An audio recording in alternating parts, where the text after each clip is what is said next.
तो काफ़ी हिम्मत जुटाने के बाद मैंने ये फ़ैसला लिया है कि मैं अपने यूट्यूब चैनल पे लॉन्ग वीडियोस भी डालूंगा। शॉर्ट्स वीडियो में कंसिस्टेंटली डालता हुआ आ रहा हूँ, जिस पे काफ़ी अच्छा रिस्पॉन्स मिला है मुझे। उसको देख करके ही मैंने ये फ़ैसला लिया है। तो अगर आप फर्स्ट टाइम व्यूअर हो तो आप मेरे चैनल को सब्सक्राइब करना बिल्कुल मत भूलना और बेल आइकन को भी दबा देना, ताकि आने वाले टाइम में वीडियोज़ की नोटिफिकेशन आपसे मिस ना हो।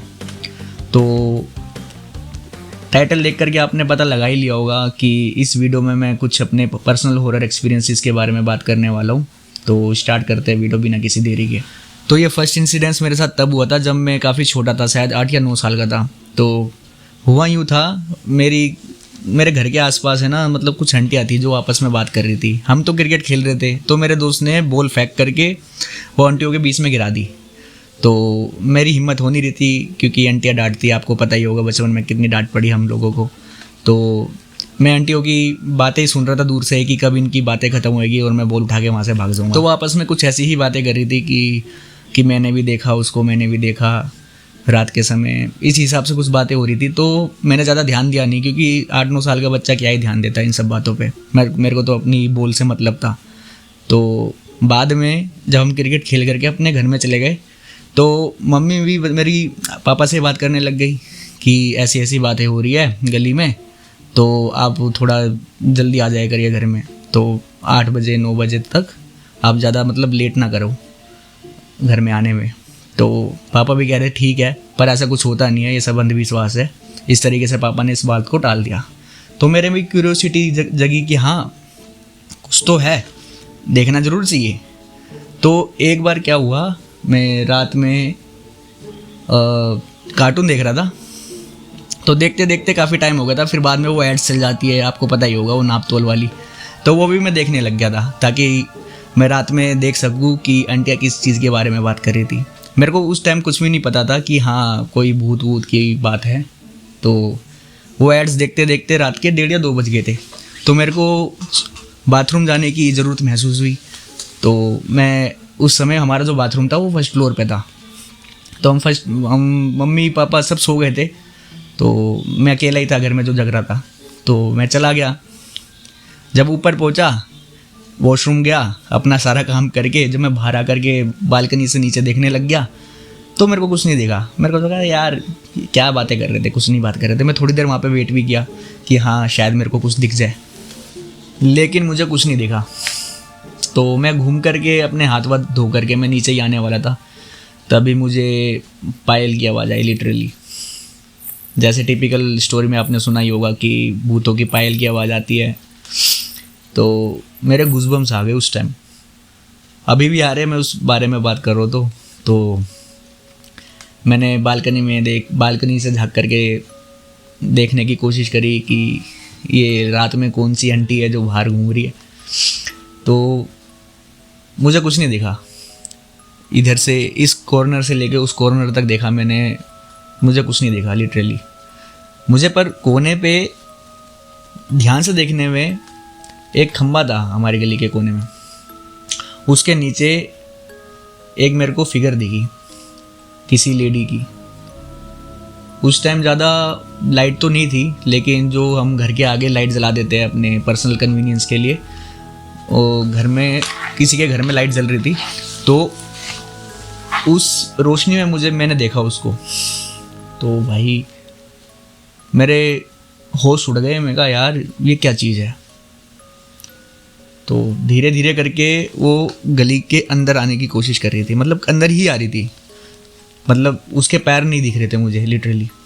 वो शायद वो फ्लोट कर रही थी, मतलब ऐसे करके फ्लोट कर रही थी, वो चल भी नहीं रही थी।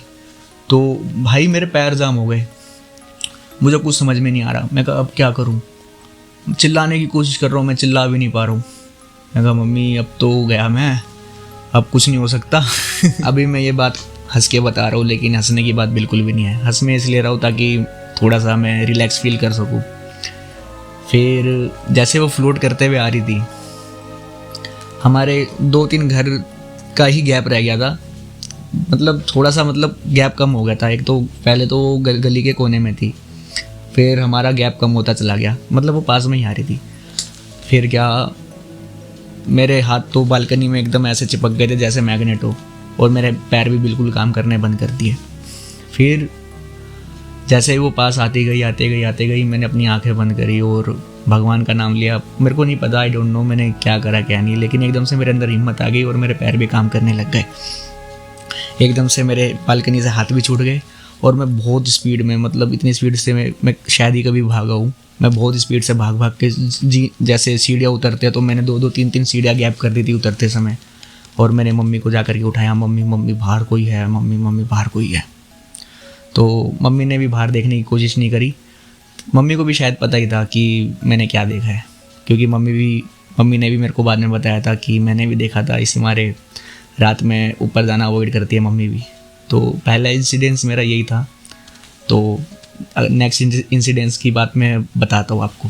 मैं अपने दूसरे इंसिडेंस के बारे में बात करूँ उससे पहले मेक श्योर मेरे चैनल को सब्सक्राइब कर देना अगर आप यहाँ तक वीडियो देख चुके हो तो दूसरा इंसिडेंस मेरे साथ हुआ यूँ था। हम वहाँ से शिफ्ट हो गए थे, मतलब 2015 के आसपास शिफ्ट हो गए थे। तो हम फ्लैट में शिफ्ट हुए थे। पहले हमारा जड़ से मकान था, मतलब प्लॉट से ही मकान था हमारा, फिर हम फ्लैट में फिर शिफ्ट हुए। तो जहाँ हमने फ्लैट लिया था उसकी पिछली गली में एक स्कूल था। उस स्कूल का नाम मैं नहीं लूँगा क्योंकि थोड़ा सा डिग्निटी का इशू हो जाता है। तो वहाँ पे भी अर्बन लेजेंड्स थे इस मतलब भूतों के बारे में कि उस स्कूल में एक काम वाली आंटी थी, उसकी हार्ट अटैक से ऐसे करके मतलब मौत हो गई थी। तो हम उस गली में क्रिकेट खेलते थे, जो जिस गली में स्कूल था उस गली में हम क्रिकेट ही खेलते थे। तो हमने कभी ऐसा कुछ एक्सपीरियंस करा नहीं। तो हुआ यूँ था, मम्मी ने कपड़े धो करके सुखा रखे थे छत पे।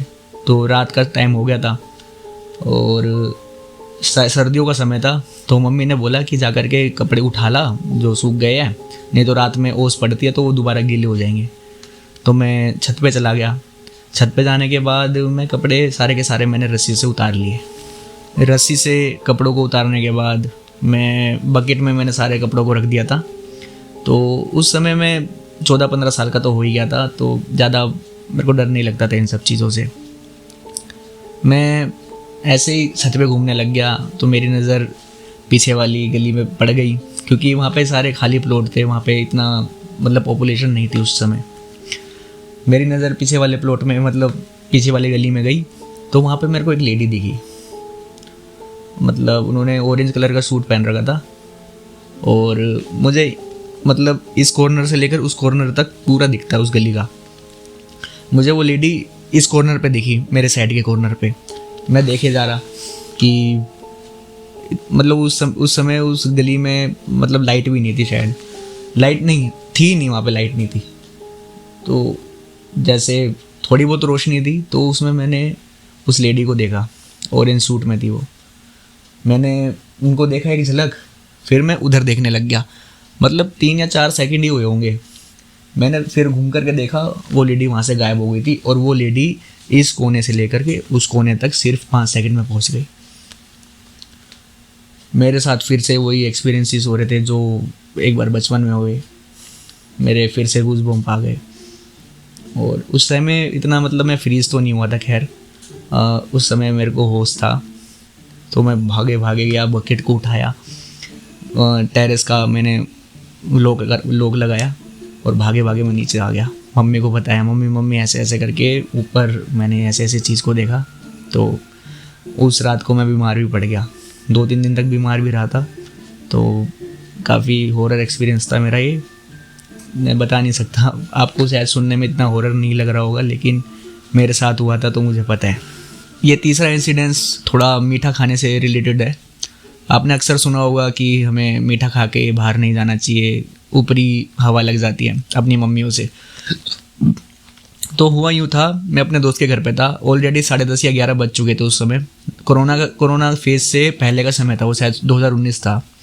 मैंने उस समय नई बाइक भी ली थी अपनी। तो मतलब बाइक पे घूमने का बड़ा शौक़ था मुझे कोई परवाह नहीं थी कि घर पे तो 20-25 मिनट में पहुंच ही जाना है, तो लेट होने का कोई मतलब वो नहीं था, टेंशन नहीं थी। तो आंटी ने मुझे गज्जक खिलाई कि ले बेटा गज्जक खा ले। तो मैंने खा भी ली, मैंने ज़्यादा सोचा भी नहीं था। ये वाली बात मेरे दिमाग से निकल ही चुकी थी एक ये लगा लो आप, ये वाली बात मेरे दिमाग से निकल चुकी थी कि मीठा खा के बाहर नहीं जाना होता है। तो मैं निकल गया। तो हमारे मतलब घर से आते समय बीच में एक हाईवे पड़ता है, तो पूरे रास्ते एकदम नॉर्मल था। जैसे मैंने हाईवे पे अपनी बाइक चढ़ाई, हाईवे शुरू हुआ मतलब, तो मुझे ऐसा लगने लग गया जैसे मेरी बाइक बहुत हैवी चल रही है। ऐसा लग रहा है जैसे होता है ना, जैसे पीछे कोई भारी भरका बंदा बैठ जाता है तो बाइक थोड़ी सी दब के चलने लग जाती है। तो ऐसा एक्सपीरियंस मेरे साथ हुआ। मैं रेस दे रहा हूँ लेकिन बाइक उस हिसाब से नहीं भाग रही है जिस हिसाब से उसको भागना चाहिए। हाईवे था, 60 की स्पीड थी, लेकिन मैंने रेस 90 या 100 की स्पीड के हिसाब से दे रखी थी। मुझे थोड़ा ऑकवर्ड लगा। मैं कहा यार शायद पंचर तो नहीं है। तो मैंने उस समय रुकना मैंने ठीक नहीं समझा, क्योंकि दूर दूर तक मतलब ज़्यादा ट्रैफिक नहीं था, थोड़ा सुनसान रास्ता ही था। हाईवे में आपको पता ही है कैसा होता है। तो मैंने बाइक को रोकना सही नहीं समझा। मैं चलाता गया।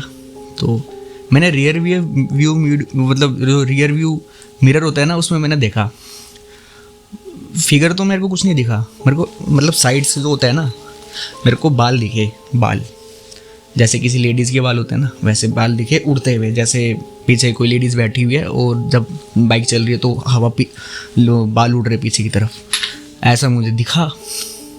भैया मेरी हवा ख़राब हो गई। मैं बाइक को जितनी हो सके उतनी ज़ोर से भगाने की कोशिश करी मैंने, लेकिन बाइक नहीं भाग रही थी। पर हुआ ऐसा था, मैंने हनुमान चालीसा मैंने पूरी याद कर रखी थी। हनुमान चालीसा मेरे को आती है, तो मैंने हनुमान चालीसा पढ़ी और लिटरली बाइक एकदम लाइट हो गई। मतलब होता है ना, कुछ नास्तिक लोग बोलते हैं कि ऐसा कुछ नहीं होता, लेकिन नहीं यार, मैं अपने पर्सनल एक्सपीरियंस से बता रहा हूँ। मैंने जैसे हनुमान चालीसा पढ़नी स्टार्ट करी वैसे ही बाइक एकदम लाइट हो गई। मुझे नहीं पता ये साइकोलॉजिकल थोड़ा प्रेशर था या सच में ऐसा कुछ था, लेकिन हनुमान चालीसा पढ़ते ही मेरी बाइक एकदम नॉर्मल हो गई। और जैसे हाईवे ख़त्म हुआ 5 मिनट में मेरा घर आ गया, तो अपने घर में पहुंच गया था। तो ये था मेरा तीसरा हॉरर एक्सपीरियंस। तो आपको वीडियो अच्छा लगा तो लाइक ज़रूर करना और चैनल को सब्सक्राइब भी कर देना और चैनल को सपोर्ट दिखाओ अपना। आपको ये वीडियो कैसा लगा कमेंट में ज़रूर बताना। और मेरे शॉर्ट्स भी मैं कंसिस्टेंटली अपलोड करता रहता हूँ, तो मेरे शॉर्ट्स भी देख लेना। मैं काफ़ी प्रोफेशनल लेवल के शॉर्ट डालने की कोशिश करता हूँ, लेकिन अभी स्टार्टिंग के फेज़ में हूँ, तो चैनल को सपोर्ट चाहिए आपका। तो मिलेंगे अगली वीडियो में, तब तक के लिए गुड बाय।